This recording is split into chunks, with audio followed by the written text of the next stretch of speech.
Hadestown is based on Greek mythology. Obviously, Hades is the underworld, and it's a telling of two love stories that intertwine and intersect. There's the young lovers, Orpheus and Eurydice. Orpheus, the great musician, and his bride, Eurydice, who goes to the underworld. And then the ancient and deteriorating marriage between Hades, the king of the underworld, and his wife Persephone, the queen of the seasons and the natural world.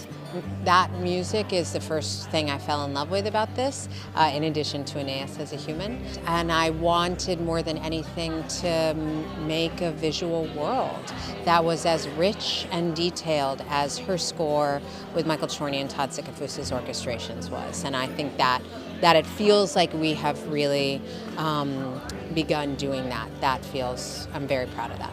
So when I first heard the score, it reminded me of New Orleans, which instantly hooked me. And they call it a folk opera, but it really has such a blues jazz aspect, element to the score, I think. I think one great thing is Hadestown allows, it opens an opportunity for people to really think for themselves. And to me, that's the most exciting thing and meaningful thing that art can do to you, besides helping you feel. As opposed to making you feel, it can help you feel. I think that's the great thing about art. I mean, there's still many, many moments in the show when I hear them, like the hairs on my arm stand up. One of them is Doubt, the very beginning of it, where it's like, doom, doom, doom, doom, doom, doom, doom, doom. It's amazing.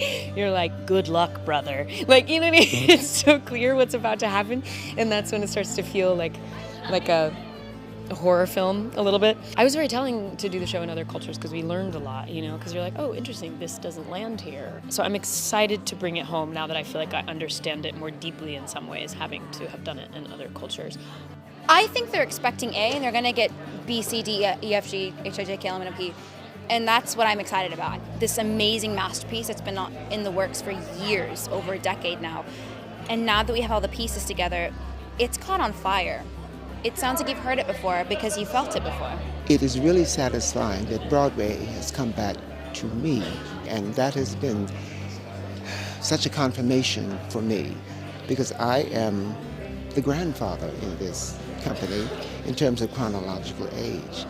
But not only is that important to the character of Hermes, because he's the mentor to Orpheus.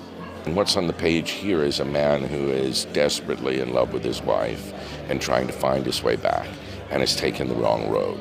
And the road he's taken is the road of acquisition, the road of building walls around her and around him in order to try to hold her in, of trying to impress her with material things, with how much he's improved Hadestown since the last time she was here. And of course, none of those things work, and so he has to find his way back. And the way he finds his way back is that this young interloper comes into Hadestown named Orpheus, who knows how to love.